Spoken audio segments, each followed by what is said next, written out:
Bismillahirrahmanirrahim, teman-teman. Assalamualaikum warahmatullahi wabarakatuh. Saya dari Fakultas Ilmu Sosial dan Ilmu Politik. Nama saya Muhammad Andi Emosyad, dan kali ini aku bakal membahas tentang pedoman perkaderan yang kemarin menjadi materi kedua dari training sekolah instruktur yang diadakan oleh BPL HMI Cabang Kabupaten Bandung. Nah, di sini biar gampang ngejelasinnya, aku juga udah bikin mind map tentang pedoman perkaderan ini. Cuman di sini ada sedikit revisi karena aku nggak fokus kemarin ngerjain mind mapnya sambil ngantuk. Ini prinsip perkaderan, harusnya ini landasan perkaderan. Tapi tenang, nanti aku revisi waktu aku input ke GCR-nya. Ya, kita mulai aja dulu kali ya. Nah, di pedoman perkaderan ini aku ngebagi menjadi 3 sub pembahasan. Yang pertama pembahasan tentang mukodimah, udah gitu pembahasan tentang landasan perkaderan, bukan prinsip, ini landasan. Udah gitu ada prinsip perkaderan, teman-teman. Nah, kita mulai dulu dari sub pembahasan yang pertama, yang itu mukodimah. Nah, jadi mukodimah ini adalah gambaran general dan juga permaktuban daripada perjanjian primordial antara Tuhan dan manusia waktu itu, yang nantinya kita bahas juga ini di landasan perkaderan di teologis gitu ya, dan beberapa pokoknya general tentang sebab-sebab yang ada di dalam landasan perkaderan ini. Nah, tapi aku bakal ngebahas lebih lanjut nih yang gak akan kita bahas di prinsip ataupun landasan, yaitu yang ada di mukodimah ini ada pembahasan menarik tentang nilai-nilai pedoman perkaderan. Nah, bahwasanya nilai-nilai perkaderan ini dibagi menjadi 3. Bahwasanya ada 3 perhatian serius yang harus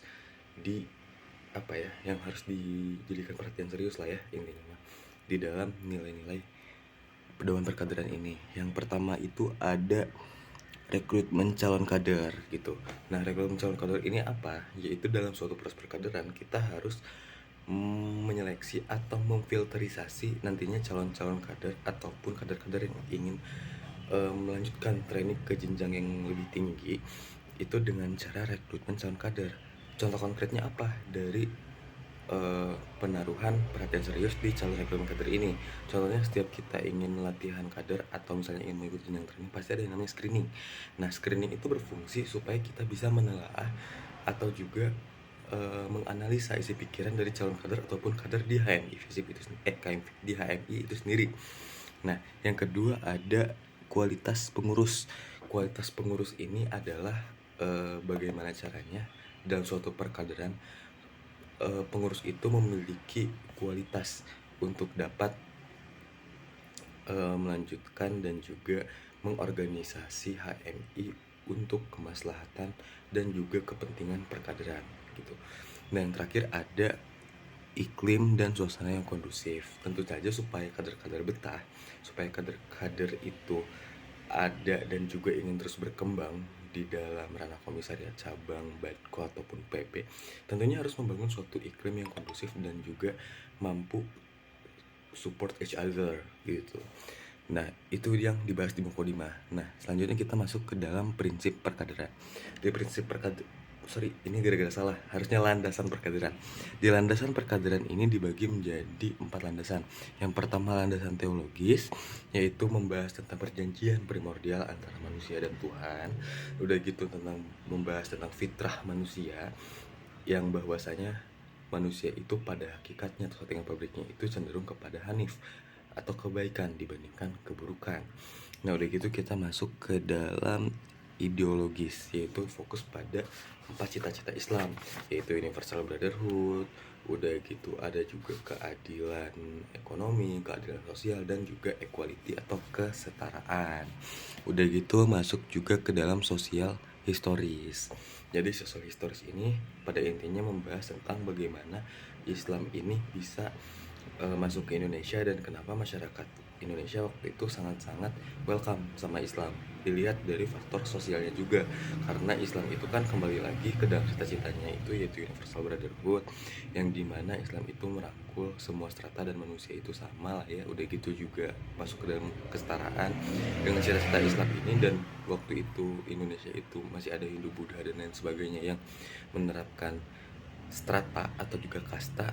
Makanya masyarakat itu kayak, wah, Islam ini dia memandang manusia itu sama gitu, yang membedakan hanya akhlaknya gitu. Nah udah gitu juga di sini ada landasan konstitusi. Nah, landasan konstitusi ini dia fokus terhadap aturan-aturan main organisasi HMI ini sendiri, dimulai dari pasal 3, udah gitu pasal 6, pasal 5, pasal 4, pasal 7, 8, dan juga 9 gitu. Nah, udah gitu masuk ke dalam prinsip perkaderan. Nah, prinsip perkaderan ini tentang prinsip-prinsip apa aja sih yang harus dimiliki kader gitu, atau ya suatu hal apa yang bisa ditanamkan diri dan menjadi suatu hal yang ideal gitu untuk para kader-kader HMI. Ini ada prinsip integratif, udah gitu ada keseimbangan, persatuan, kasih sayang, keteladanan, dan juga ketaatan atau tunduk dan patuh gitu. Sekian kali ya penjelasan mind map tentang si pedoman perkaderan ini. Untuk mengkranatomi lebih lanjut, mungkin nanti aku akan bahas di lain kesempatan tentunya, sambil nongkrong atau apapun itu. Oke, sekian penjelasan tentang mind mapnya. Sekian, yakinkan dengan iman, usahakan dengan ilmu, sampaikan dengan amal, yakin usaha sampai. Salam umur panjang umur perkaderan. Wabillahi taufiq wal hidayah. Wassalamualaikum warahmatullahi wabarakatuh.